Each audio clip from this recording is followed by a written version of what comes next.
Well, I have to say it's awfully hard to follow Kate. That's all I have to say. However, as we, oh, wait, I didn't want to do that. Okay.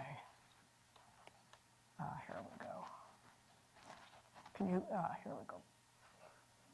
Well, there we go. What I want to do before we start our panel is just to talk about some of the concepts that we're addressing in this panel, because in fact, they're really quite complex.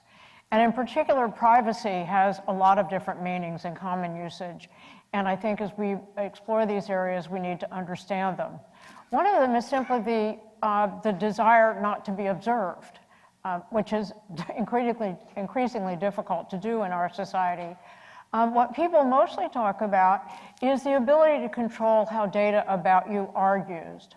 And of course, this is an issue that arises every day as we use our cell phones, as we use our computers, as we go through the world. And this is something that is implicated directly, for example, in research. But we also talk a lot about third-party uses, for example, by employers, insurers, and the government. The other thing to say is that control of privacy can and often is delegated to others. For examples, on the one hand, to institutional review boards in the context of research, and often to lawmakers who have a great deal to say about how data about us are and are not used. But one of the things that we think about as we talk about delegating control of our data to third parties is that this requires trust, which is a challenging issue. I suspect that one of our speakers will talk about this at length, but it is tremendously important in the current society where that seems to be so often lacking. And then the other thing that gets conflated with issues of privacy is issues of security, which is obviously important for privacy and certainly important for issues of control. You can't control your data if it's not secure or not securable, but that's a separate issue, but one that's important to thinking about, you know, the ability to have some control over how data about you are used. The other thing that we are talking about here is that the need for data sharing is great. We know that the factors that affect disease and health are complex, and they involve more than just our DNA. They involve all kinds of things about where we live, how we were raised, all the exposures that we have, the behaviors that we engage in. These are all incredibly complex issues. And the fact of the matter is that if we want to make real progress in understanding the causes of disease and how to promote health, we're going to have to look at all of these all together. And given the complexity of the data that are required, means that we have to have humongous data sets so that we can really be able to look at all of these various influences and then try to figure out which influences are more important for what sorts of health outcomes.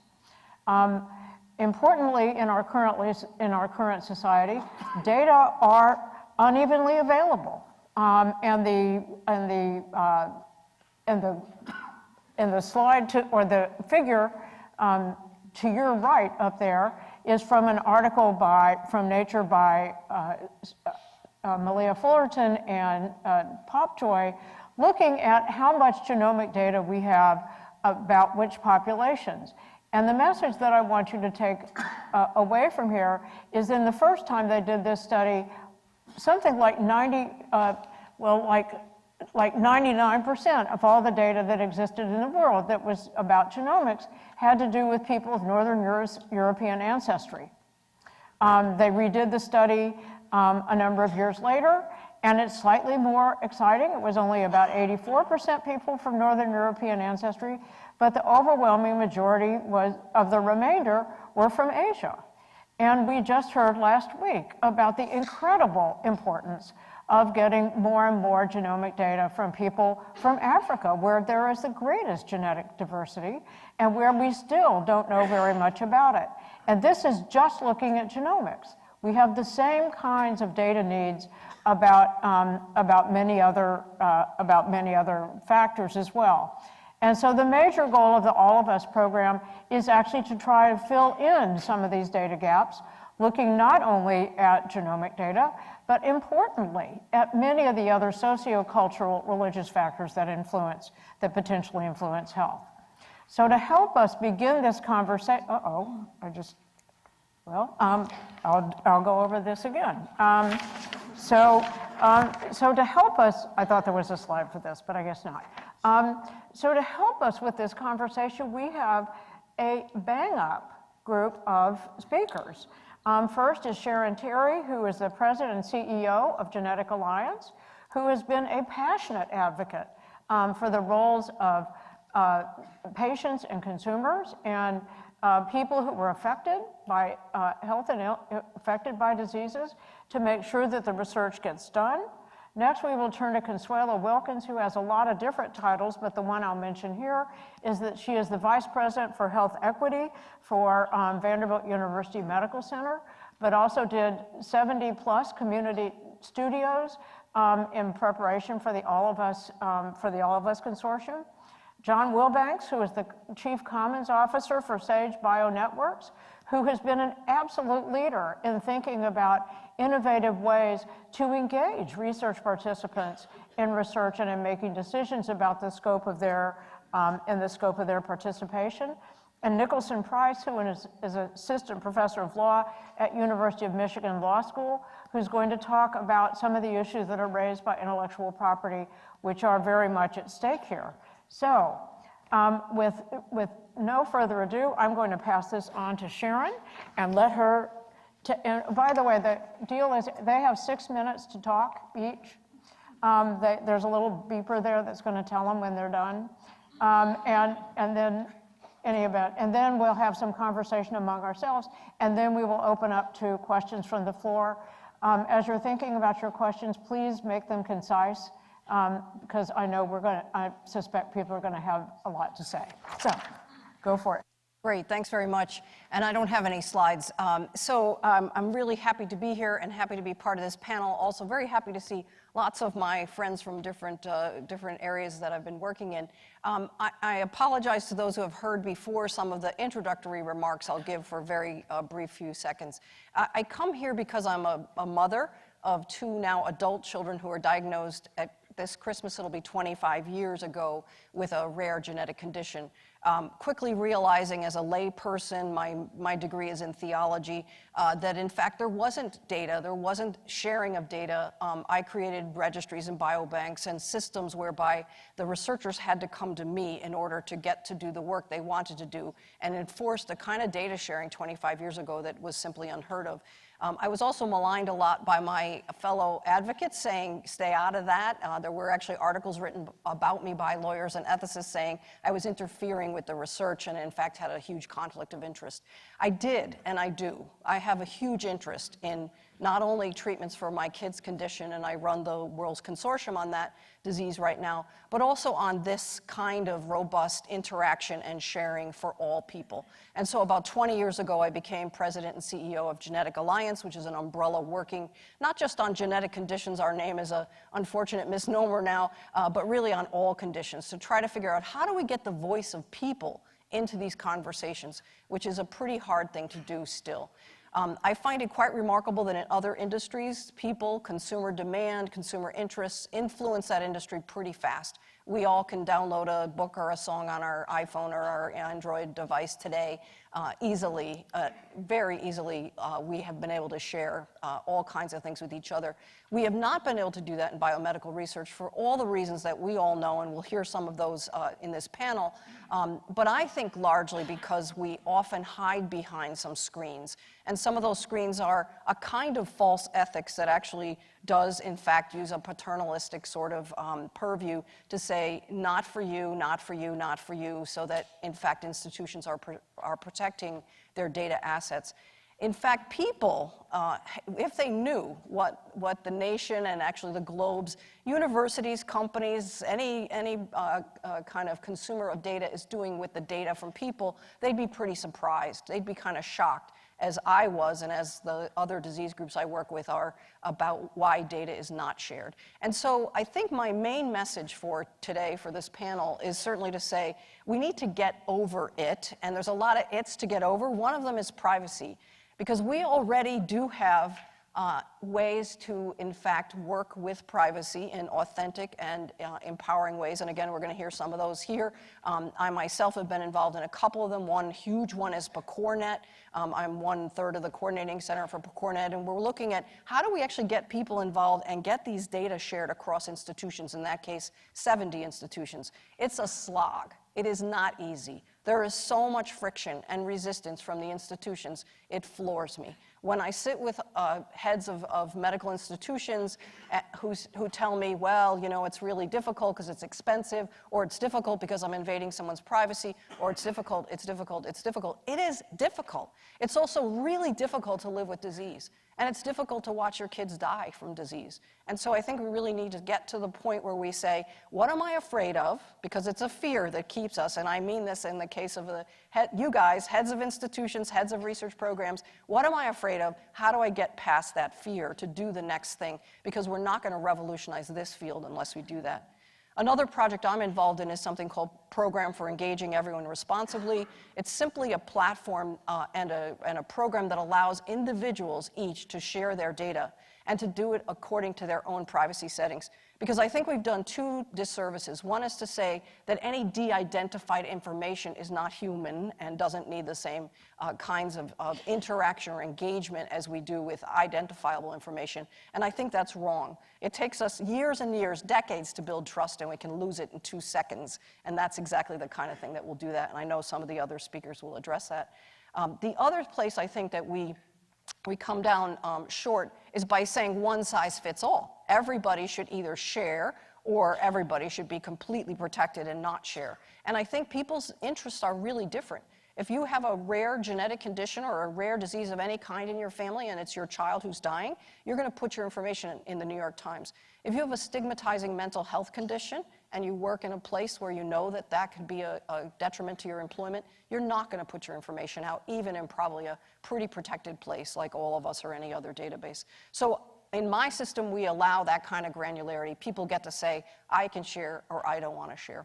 So my bottom line in finishing is basically to say to each one of us, and it's very personal, I think, is the next time there's an impediment to sharing and you think it has to do with privacy or something else, to really say, let's not just say this is a problem. Let's instead say, how do we get to the common solution? How do we get it done? Let's just get over it. Thank you.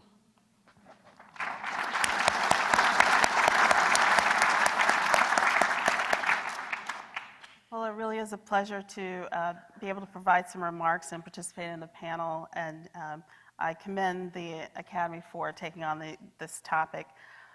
My comments really are going to focus on 3 things. So first is that when we think about privacy, there are important different risks based on different populations. And those populations who are most at risk happen to be individuals from different minority groups, whether they are racial and ethnic minorities, sexual gender minorities, people who live in low resource settings.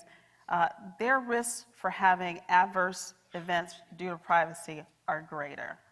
Second, if we're really thinking about how we improve health and health outcomes, we have to bring in data that's not typically in the clinical setting.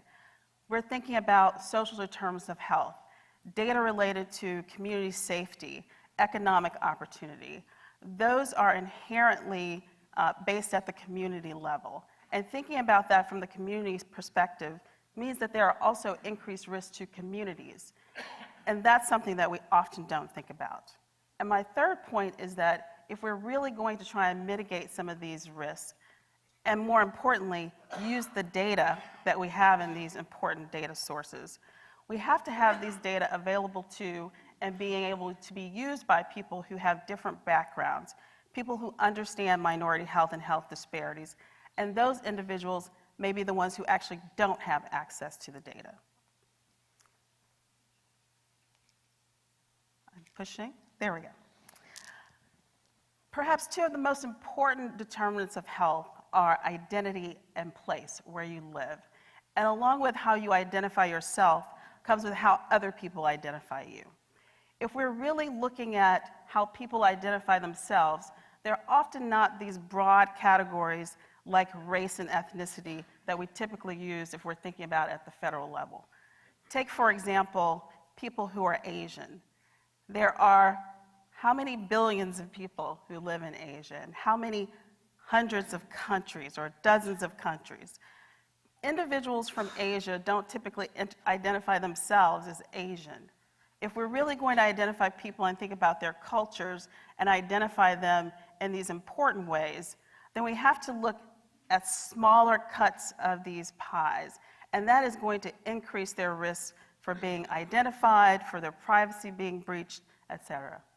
We also don't typically think about groups, even if we're looking at these people and different people by how they identify based on a country of origin, there's lots of intersectionality there. So you can be an African person who is transgender, who lives in a rural community. And again, if we're looking at these really important aspects of their health, then that's where we're missing the bar with protecting their privacy. If we think about place, people from minority communities typically live in similar communities, despite having economic opportunities, having higher education, having higher incomes. They live in communities together, often for protection from discrimination, to be around people with similar cultures. And if we're taking in information at the community level and we're making predictions about risks of health, then we're still going to be using these unfortunate circumstances based on policies, structures, lack of opportunities to predict risk when we're not really looking at the most important pieces. As we think about that, we have to begin to question whether or not we have the right data. So if we're looking at these data sets and we're beginning to think about data beyond the clinical setting, we're often still thinking about mobile health data. Not everyone has a Fitbit or an Apple Watch. How are we actually going to get information at the community level that's most important? Even if we're using some of the geospatial technology, it's still not often at the level that we need to understand health and health outcomes. We typically think about food deserts, so where people live in proximity to a grocery store. But what might be more important is a food swamp. So where do people live? How many liquor stores are in their community? How many predatory lending stores are in their community? We have to begin to think, again, more granularly and more contextually about the data that we bring in. Similarly, we have to understand environmental data. We're trying to pull in data like air quality from huge canisters that don't really have relevance at the block level, when we already know that there's data that exists about things like water quality. And here you can see in this graphic, people who live in rural communities have experienced many more violations to policies related to water quality. If we're really going to begin to bring in this kind of data, and I would say we should also be looking at data that exists like police response time to communities. How will we actually begin to think about that and protect individuals as well as their communities? And finally, I'll say that in my experience recently in thinking about all of the data that's being compiled in many different programs and how we actually will begin to use it, although we say this data is open and that it's open source and open access, there are exclusionary criteria that we're putting in place that will limit our ability to use it. So for example, for many of the programs that I've seen recently, you can have access to the data, but you must be proficient in R or Python to use it. So then we have to ask ourselves, how many data scientists are minorities and women, come from communities who are disadvantaged? How many data scientists are trained in health and health disparities? And conversely, how many health disparities researchers and minority health researchers are trained in data science? So that we can actually address this issue and making sure that when we say things are open access, that they're actually accessible. Thank you.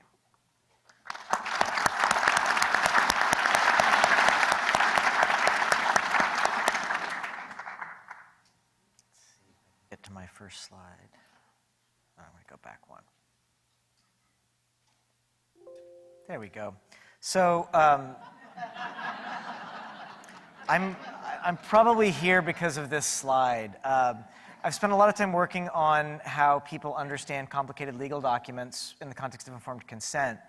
And one of the first things that you learn is that consent documents sit inside a pretty contemporary tradition of not reading legal documents that are in front of you.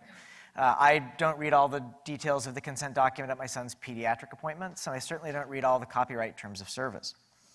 But open source sits inside the culture and tradition of not reading copyright licenses.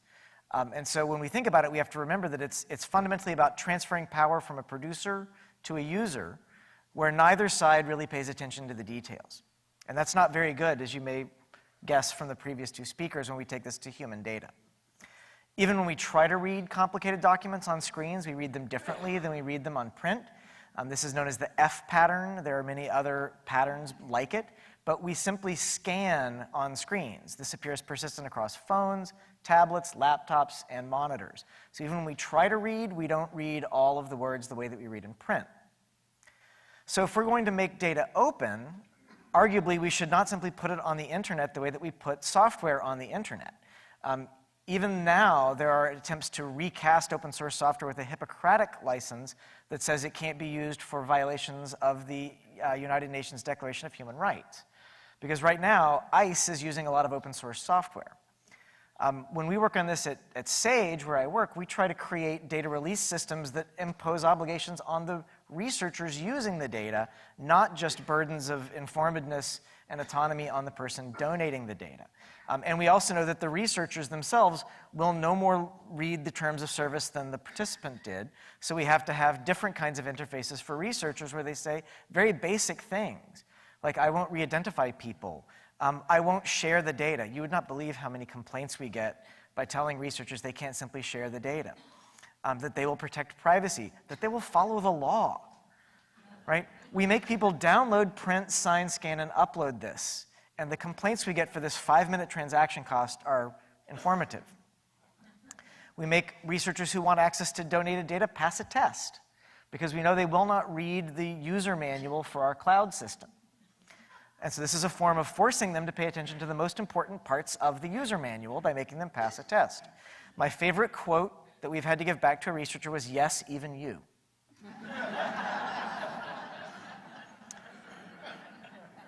Because the fundamental problem is that when we talk about open source, it centers the transfer of a file. It's about the right to take a file and do things with the file. It dehumanizes the file away from the creator and gives all the power to the user. And so this means that data sharing equals data copying. Once data is copied, it can very easily lose whatever contractual restrictions sit around it. This is the Cambridge Analytica problem, where data goes from A to B to C to D, and party D has no sense of the context under which it was collected. When data is stored in lots of places, the security goes down. Everyone needs compute infrastructure, so Consuelo mentioned the programming capacity, but the simple financial capacity to analyze data is one that is also a privilege. We had a graduate student recently using our infrastructure cost us $10,000 over the weekend with badly formed code on the cloud. Right? This is a real problem, and it encourages siloed research because I can gather the most open data in my system and do my analysis. It's a competitive advantage that I don't have to share with other people. So this is the picture I want you to think about. So it's not just open and closed, because closed data transfer creates a lot of freedom for the recipient of the data, as does open data transfer. But there are other models. A collaboration is a form of data sharing. We at my organization work mainly on model to data and sandboxes. So in a sandbox, the users come to the data and are surveilled within the system and auditable as to what they do. They can import data, they can run analyses, and so forth. Model to data is simply taking an old concept of time-shared computing and modernizing it so that you can have thousands of parties building algorithmic models on data without the data itself being touched. They train on synthetic, artificial data, which is the only truly de-identifiable data is fake data. And then the data steward actually runs the models and sends the results back. And this is a way to make data available that is extremely protective of populations, that allows community-level governance of resources, but does allow for certain kinds of innovation. So you have these trade-offs between how much innovation you'd like to be available and how much risk you'd like to have, and thinking of open versus closed is too constricting. Sharon talks about the choices we give to the participants. We have to give choices to researchers. It's both sides of the process have to be contemplated and designed for. And so this is the world I live in every day. Depending on one of these, which of the tools do we have, and what are the priorities we're trying to balance? You have to think about security, freedoms to pursue, verification. If we simply make it possible to make claims but not to verify those claims, that's not necessarily helping anything. And we have to think about sustainability over time, because although the cloud may appear free, I'm happy to tell you it is not. And so this is the kind of stuff we need to think about if we're going to meaningfully talk about open source data, because the metaphor of open source from copyrighted software, hopefully I've convinced you, is not the right one to pull forward. Thank you.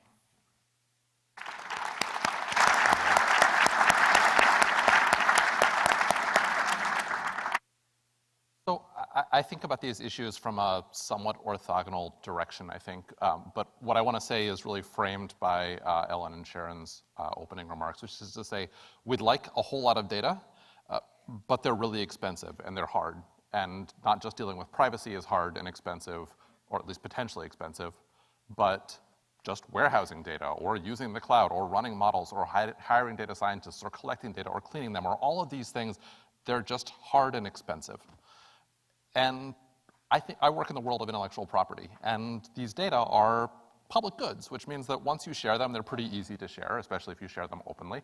And when we normally want people to invest a lot of resources in developing public goods, we turn to intellectual property to say, hey, we don't expect you to develop something really expensive and then give it away, although this room is perhaps not the right audience for exactly that remark. And so we say, okay, if you want to disclose your invention, we'll give you a patent on it. If we want to disclose whatever you made creatively, we'll give you a copyright on it. And it turns out these just don't work well in this space at all. So our principal policy tools for driving the creation of expensive information goods don't actually apply for data. I mean, as an aside, they also don't apply for the artificial intelligence algorithms that we'll talk about in the next panel. And so what's left? Like, what's the thing that people do to try to keep what they perceive as very valuable data, whether in the private or potentially in the public sector? Well, they turn to secrecy or proprietary data, and they keep them kind of locked up, or they ink exclusive contracts with Google or whomever. And that's a way to try to monetize the value here. One of the convenient things, and one of the places that this interacts quite a lot with what we've been talking about, is that privacy and secrecy are conveniently co-localized a lot of the time. And it's very easy, I think, to say. Some people say this totally legitimately. Some people say it in less good faith. Privacy concerns are the reason we're not going to share our data with anybody, which has the beneficial side note for them of they don't have to share it with anybody and they get to keep it proprietary. And so the question is, what happens if data are really kept totally secret or siloed or in their own individual little pools of data? And it makes a lot of things hard. It makes it hard to oversee data quality. It makes it hard to oversee algorithms or tools that are developed with these data. It makes it hard to get second opinions. We ran into this with myriad genetics.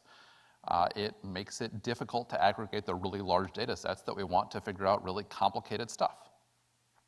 And so what do we do? What do we think? How do we think about, kind of from the incentive side, trying to solve this problem? Again, slightly orthogonally. And the way that I like to think about it is, on the one hand, you can say, here's an expensive thing we'd like you to do. So here's the cookie you get at the end. Here's the patent revenue or whatever you're going to get on the backside of this that will give you the incentive to do it from the front end. We can also think about this in terms of how do we make that cheaper and easier? How do we make it easier to collect data, to respect privacy, to aggregate data, to share data, things like this? And at least from my point of view, it seems like investment in data infrastructure is the way to go. And when I say data infrastructure, I mean infrastructure not only for data, but infrastructure of data. By infrastructure of data, I think about things like All of Us or the UK Biobank, where we say, if we'd like to make this accessible to all sorts of populations, we'd like to just create large publicly funded data sets where we don't have to worry about those front-end incentives because nobody's trying to make money on the back end. This is just something we think of as a large public good, like a road or national defense or anything like that.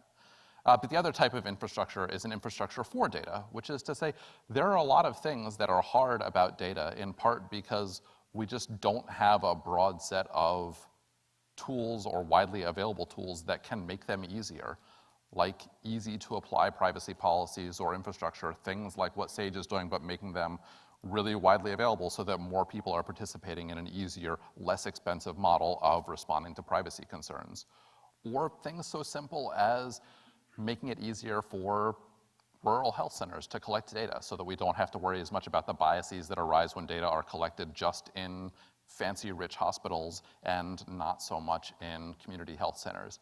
And so the infrastructure for data also reduces the need for these kind of back-end incentives and reduces the need for entities, private or public, to keep things proprietary, to keep things secret. I'm not suggesting that this is an easy solution, nor am I suggesting that I'm the first one to come up with this. Obviously, these are efforts in which, or these are areas in which efforts are already being made, but at least I would encourage us as we try to think about how to get data more open, how to get data more shared, investing more in infrastructure to make this easier on the front end is likely to have significant payoffs, or at least might have significant payoffs on the back end. Thanks.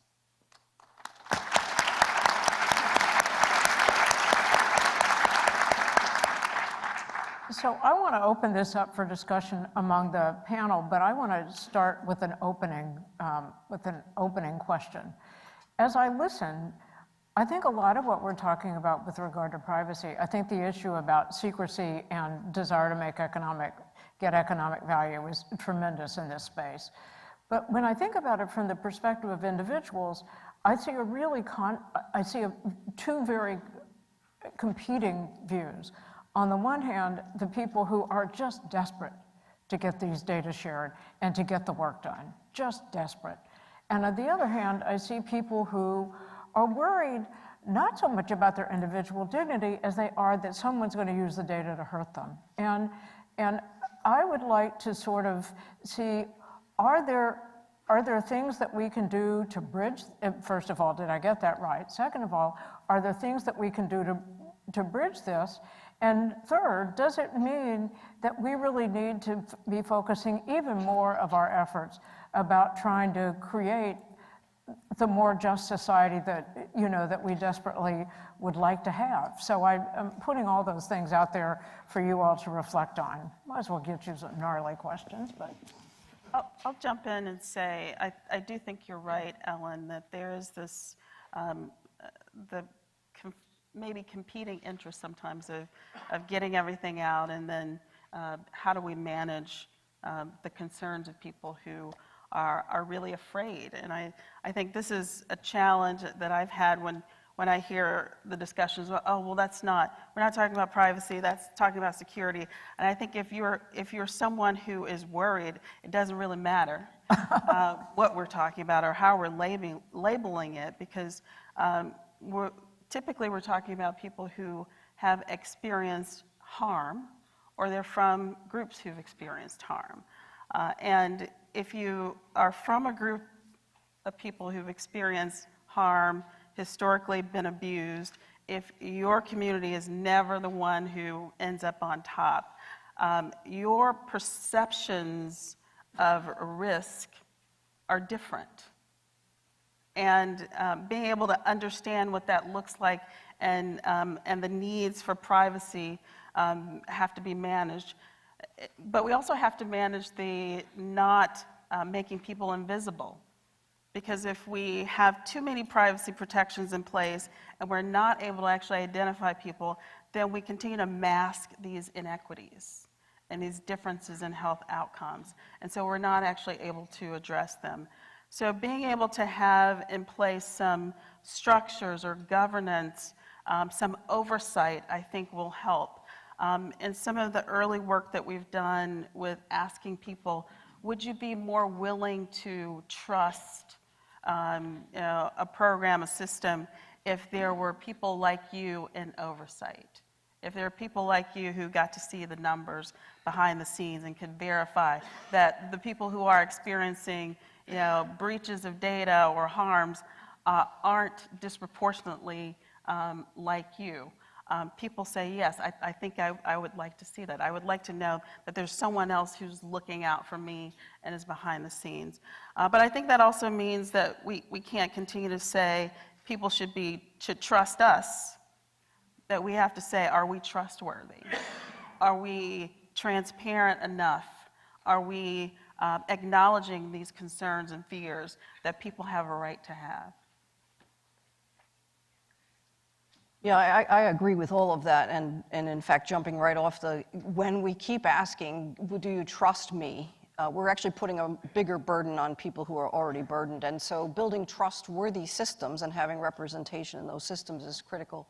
I think also that we really need to think about how do we do this in a way that does respect the communities, sometimes individuals, sometimes communities, and where they're at. And so I'm always back to granular and dynamic systems that recognize that and work with people where they are.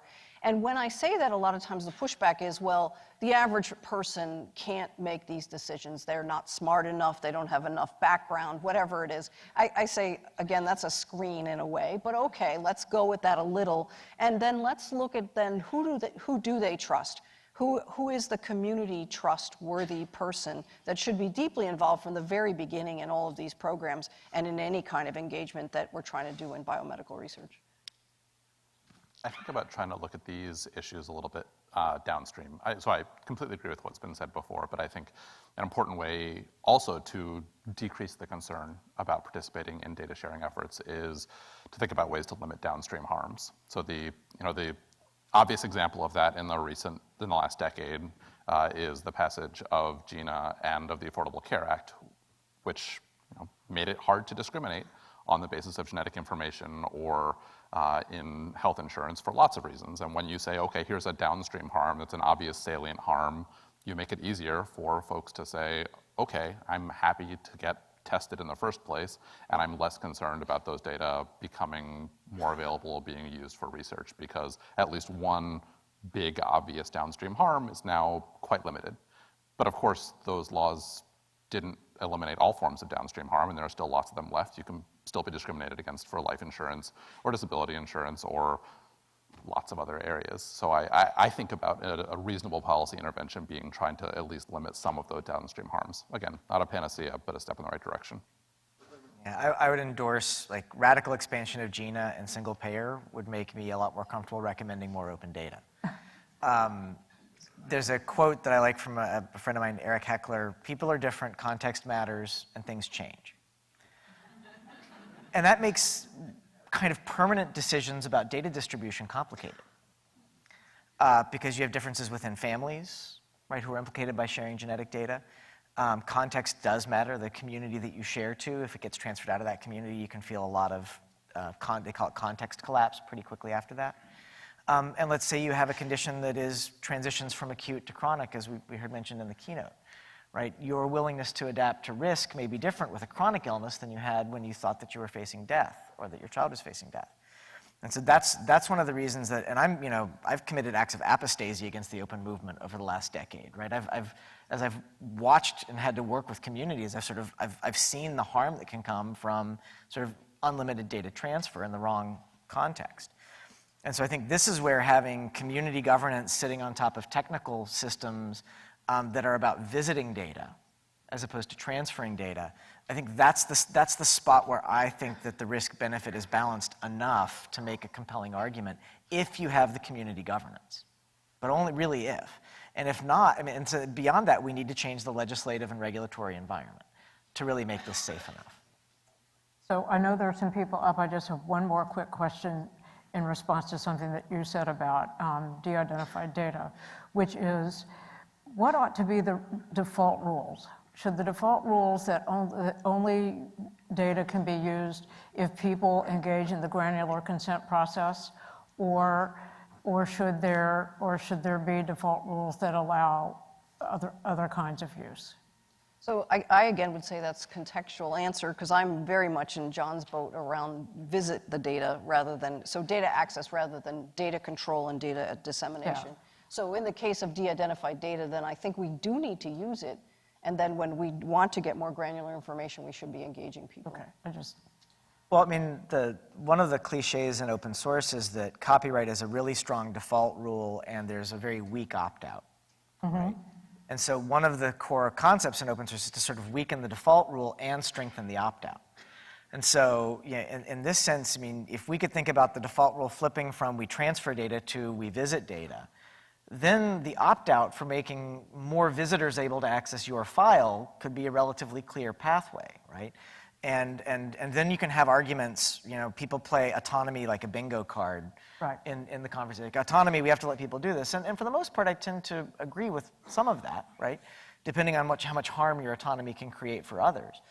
But it's this concept of, you know, under what conditions do you get to opt out of a system? And the problem is that we don't design the opt-out. We almost always design the rule, and then the opt-out is generated through limitations and exceptions in the courts. And we have to have as much of a design mentality as thinking about how to let people out of the system we build as we do to making the system work. so over here. Bob Phillips with American Board of Family Medicine, but also serving on the National Committee on Vital and Health Statistics. And over the last couple of years, and in partnership with IHI's 100 Million Healthier Lives, we have created a construct of measures used most commonly and most importantly by communities to identify health and health inequities, the unmasking that Dr. Wilkins talked about. In that same 2-year period, a lot of our health data warehouses evaporated. Community health data indicators, our status indicators, the health information warehouse, the 5- and 7-year roll-ups of BRFIS. We've lost a lot of the data capacity that communities use to identify health need.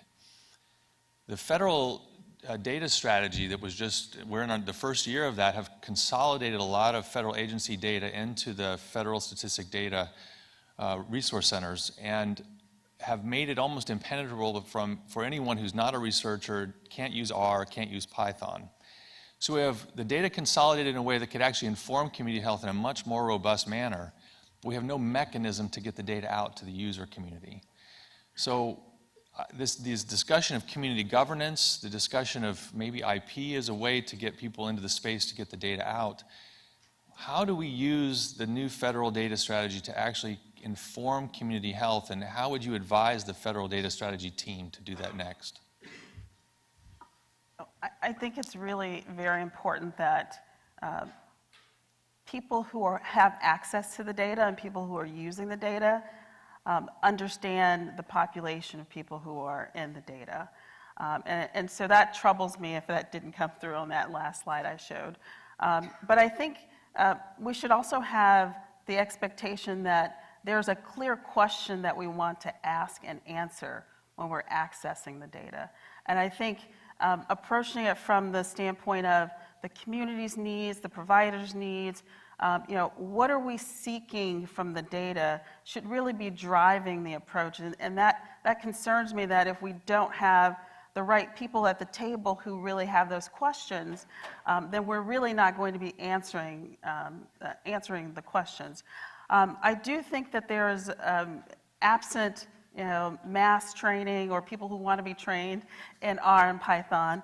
I'm not necessarily in that boat. I think that there should be incentives and expectations that data scientists are partnering with the people who can ask the right questions and also help interpret the data.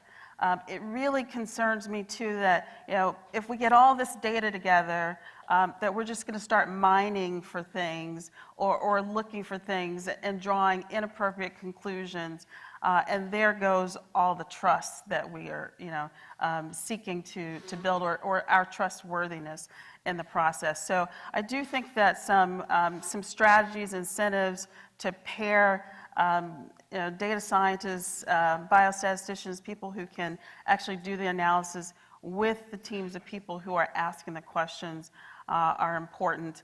But I also think that we need to create some immersion experiences. I think that people who are designing these data resources, who are coming up with these policies around how data will be managed and brought together, need to spend some time in the, in the health centers, in the communities, to really understand what it is they're doing and these decisions that really make systems fall apart, or systems that are viewed as too complex or not usable, how they actually might be used with some overlays and some integration. Yeah. Thank you.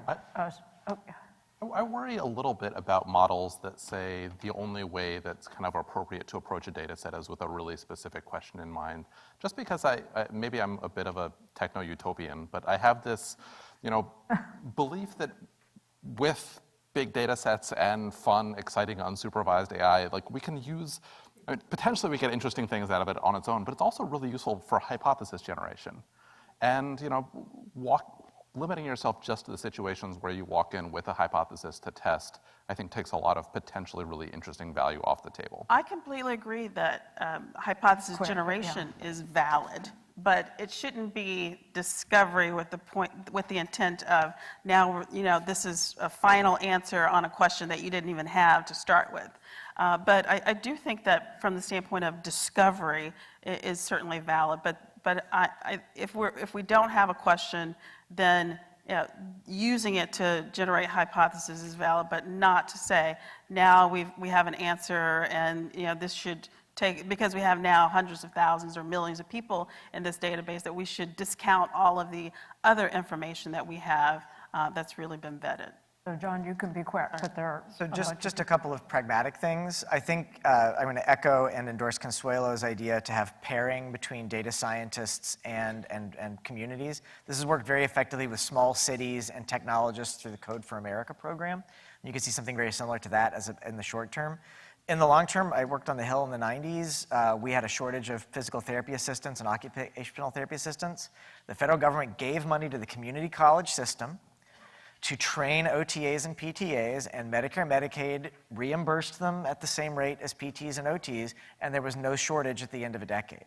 Right? There's a proven pathway through the community colleges to fix these kinds of problems. And those people were in the communities that they came from, right? Because they were community college trained, not going through PhD programs. We just don't have a lot of the will to do that kind of stuff right now, but the answers are not that complicated. Susan. Susan Wolf from the University of Minnesota. How do we ensure that people can see their own data so they can make a decision, Sharon, about whether to contribute their data to the kind of research you're describing, or Consuelo, so that people can really make an informed choice about the risks involved in authorizing the sharing of their data, especially if the data are not de-identified or if they're readily re-identifiable? We've had federal law for over 40 years in different spheres giving people rights of access to see their own data, to correct their own data. And yet we still see in the domain of biomedical research largely a failure of researchers to alert people that they have this right. And we saw even last year a report from the academies here on return of results, venture beyond return of interpreted results, to recommend, among other things, that people's HIPAA right of data access be narrowed so that it's only data that meets clinical standards, which would really cut down on their ability to make the choices I referred to. So how do we get people able to see what's even there to make choices about it? Right, so, and I'll jump in quickly on that. So I think, there's the movement toward electronic access to information in medical centers and health centers is good, albeit there's lots of complications around looking at my chart or whatever else somebody's seeing. I'm a big advocate for ways to bring that together in communities again, and I do this all from the ground up rather than the top down, and have the individual be able to bring their health information from whatever source into one place to actually look at it, and to look at it with proxies. So in our case, the person can give proxy to their clinician, they give proxy to their community, and either of those can help them look at this information. Then they can say, I do want to share it, I don't want to share it. We do not recommend they share identifiable information at all to start with. We ask them, share it de-identified, and then if someone comes to you with a specific question using a foreign key to ask you through an anonymous email, a question that you're interested in, then you can unblind yourself to the researcher and to the question because you know it's appropriate to your community. So I would say we're never going to de-risk it completely, as we know about everything, but that we can put in controls if we do this from a consumer point of view. But we often and almost always do it from an institutional point of view. As an institution, how can I get so-and-so and so-and-so to understand the risk? And I instead say, let's have every individual make these determinations, again, because they do see all this data in dashboards so they can understand that's wrong, that's right, here's my PRO, here's my health data from my Fitbit, but also to have guides and community members work with them on that as well. So I was on the committee, Return of Results Committee last year, and the intent certainly was not to restrict anyone's access. It was actually to broaden access to data and to provide some suggestions on how to do that. I think the bigger challenge, though, is within the research community, making sure that there are actually processes in place and structures in place for research results to be shared. I presume you're not talking about sharing of clinical information, which people should have access to. It's certainly not used. I would say accessibility could be argued as well, as far as who actually is signed into patient portals, who wants to sign in, who understands what they can do in those settings. And so I think that there are things that could be done on that side and the clinical side, but also we have to recognize that these systems were also not built for everyone, and they're not informed by the range of people who might want to access their data. And so expecting that they can or will use those approaches is really not reasonable, and we have to rethink strategies around that. And it would be nice if a community working with a researcher could decide in the protocol to opt out of the CLIA requirement, right? And because CLIA is intended for has good intentions, but it's the screen behind which a lot of hiding is done. And so I'm not saying at an individual level opt out, but you could imagine if a community gets together with a researcher that they ought to be able to write a protocol that lets them return data that's not CLIA. We do. Right. We do that. So, but this is not, at an institution, like most institutions I've had this conversation with are freaked out by that concept, right? And so it's a specific thing that we could do. But even like the straight up medical records, I think a lot of people have a hard time accessing. Yeah, enforce the law. Right, you could imagine if the Office of Civil Rights treated that type of HIPAA violation as seriously as it treated breaches, like all of a sudden, maybe institutions will be more responsive to patient requests to see their data. Yes? Thank you very much. Holm Keller, Kennap Foundation. Talking about opportunities, the panel has not mentioned blockchain so far. To what degree can distributed ledger technologies turn this dilemma into an opportunity? Go first. Blockchain. First of all, bingo. Right? 'Cause we hear it's never more than an hour before we get to blockchain. I mean, so like I'm a recovering techno-utopian, right? So I've worked on a lot of these technologies for a long time, and I think blockchain is an enormously powerful technology. It reminds me a lot of the semantic web, in that it's really heavily engineered, and it's very computationally intensive, and it's intended to solve lots of human problems. And I worked on the semantic web, and I watched it not fail, but I watched it not be transformative because it is a technology trying to solve a human problem. So I think it's a very effective way to manage supply chains and track transactions. But until we can deal with, I violate the contract, because I get a file from Nicholson through the blockchain, I violate the blockchain contract and give it to Consuelo, and Consuelo gives it to Sharon. Sharon's not bound by the blockchain. So we have a fundamental legal chain of custody problem that technology doesn't solve, as well as an incentive structure problem. So my general take on it is it's a great way to manage custody, which is why I like the way it's being used to track salmonella in the food system. I think it's fantastic for things like that. I haven't seen a place where a two-sided ledger that's computational and distributed solves the problem of trust, because I don't think that's a technical problem. Talk about this. Right, thank you. Also, even before the Oh, sorry. Oh, go ahead. I mean, even before the transfer, blockchain doesn't tell you I actually gave consent. It just tells you someone wrote down that I gave consent. We have no idea whether that was meaningful or not. Yep, yeah. Remember, concise questions. So, Lucilla? Am I right? Yeah, Lucila Ana Machado from UC San Diego. Even though everyone in this room might not think the same way, what we found out is people want to know every time the patient that their data has been asked to be shared for research, with whom, for what purpose.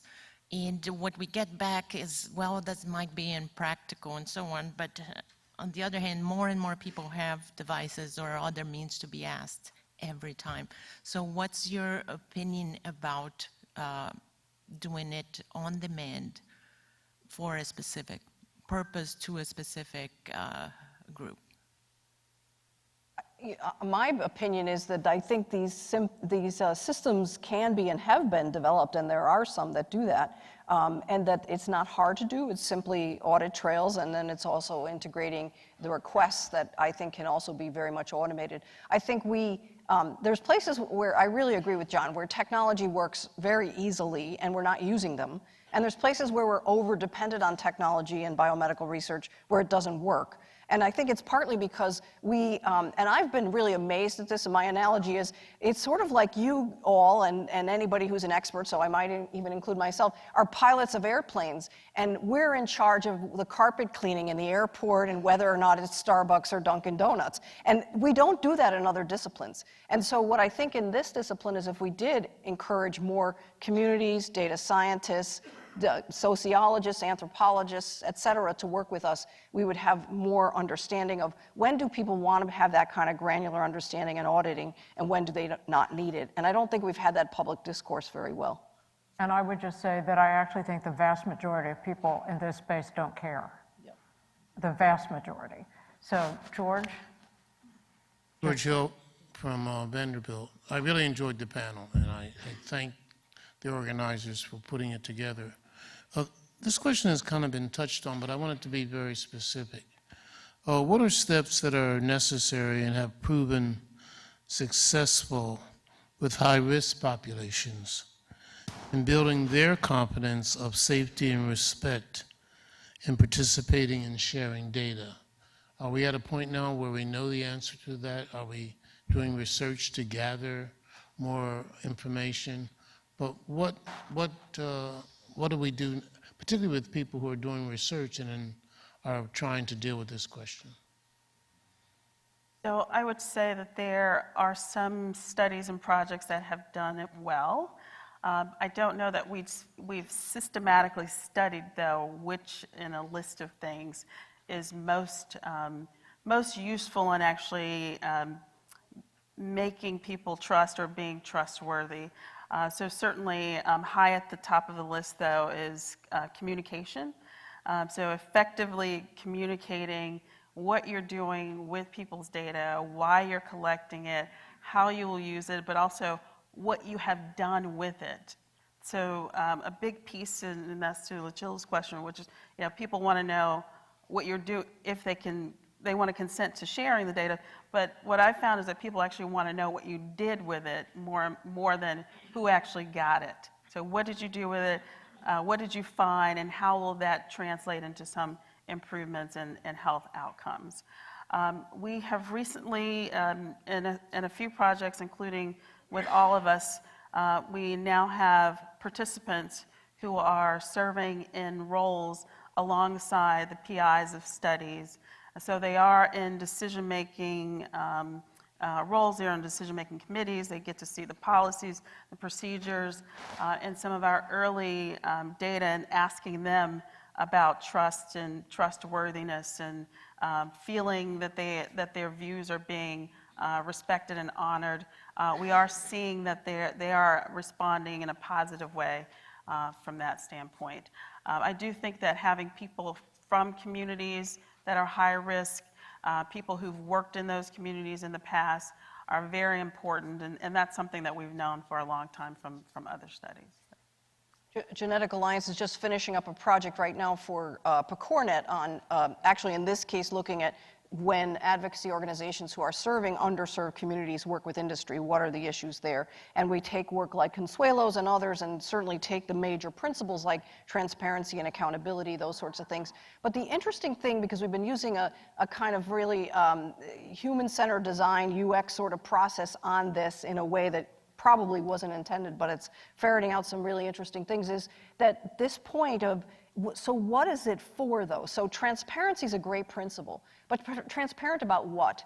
And when we went to the next layer, we saw the industry and academic folks had ideas about transparency around contracts and MOUs and blah, blah, blah. The disease community, patient community people had more interest in transparency around what did you do with my data, where did it go, how will it hurt or harm me, or be beneficial to me. And in fact, other things surfaced. So while transparency is usually pretty high, actually when we went underneath that, we saw accountability and consistency were more valuable in a way, obviously feeding the transparency and the transparency feeding that. But we start to see that in context, we need objects to these great principles, otherwise they're just superfluous in some way. Yes, ma'am. Hi, thank you. Luba Swansky from the Michael J. Fox Foundation. What credit structures and incentive structures outside of funding-driven mandates and publications have you noticed are most effective in getting researchers and the technology groups to signal that they are good citizens with the data?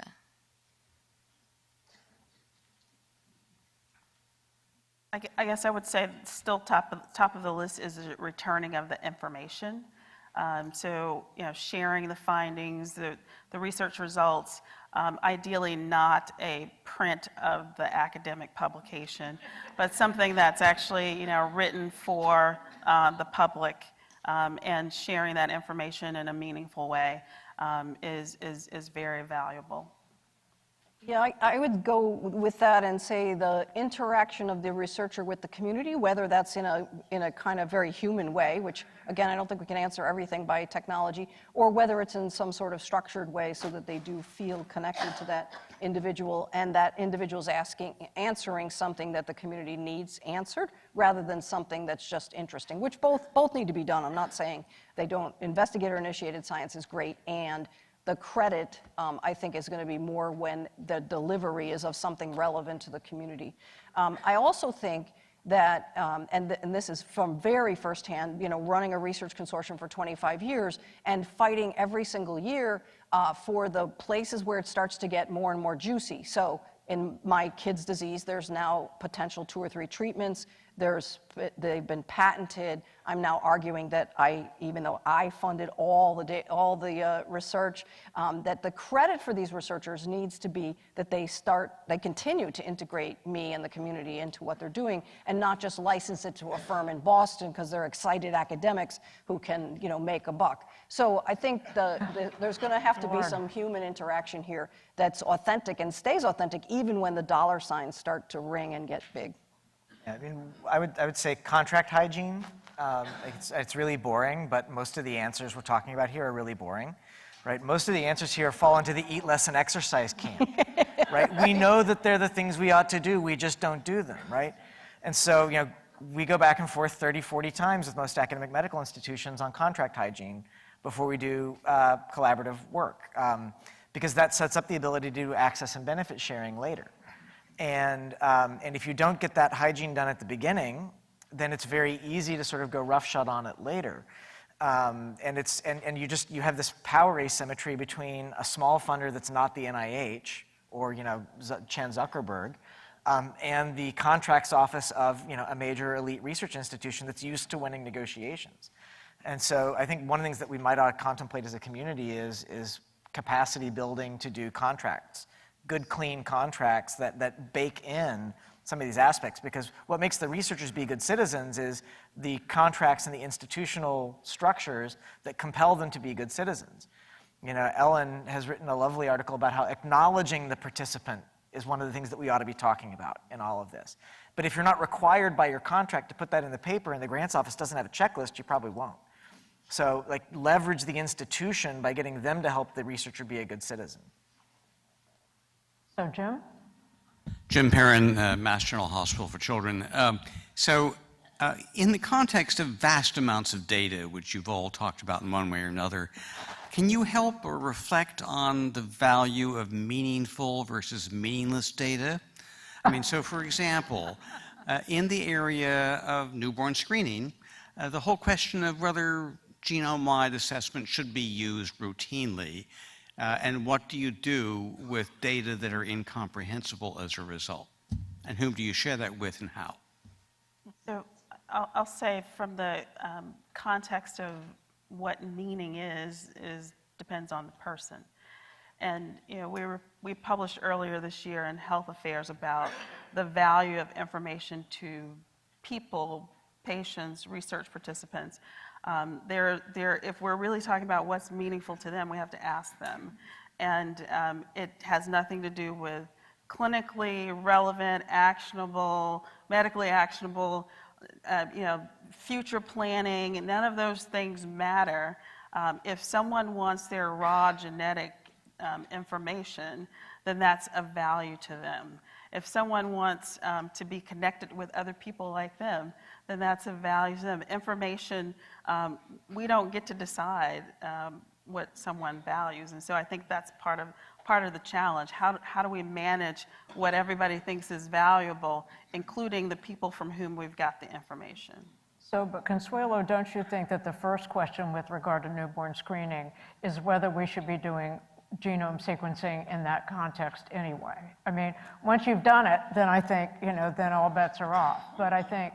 But the idea that somehow this is going to be infinitely valuable is, I think, illusory. And I think that, I know Francis wrote this in a book in 2010, but if I had my whole genome sequence done today, and then I needed it in 10 years because of something that was going on with me, I would get a new one. I mean, because it'd be better. And so I think so the first question that I think we have to ask is, what do we want to do? What do we want to look for first? Or what's the technology we want to do? And then figure out from there. I assume that's what you're asking for, Jim, but. So the value from the person, but right. If you're doing the test, I presume you already have decided that But we haven't. But maybe we haven't. Right, and we need to have that conversation as a society, because on the other hand, people ask me would I have liked newborn screening to determine that my kids had pseudoxanthoma elasticum. Yes, because I had a 7-year gap where I didn't know they had it, and I lost 7 years of doing registry development and biobanks and consortium. So I think there has to be a balance.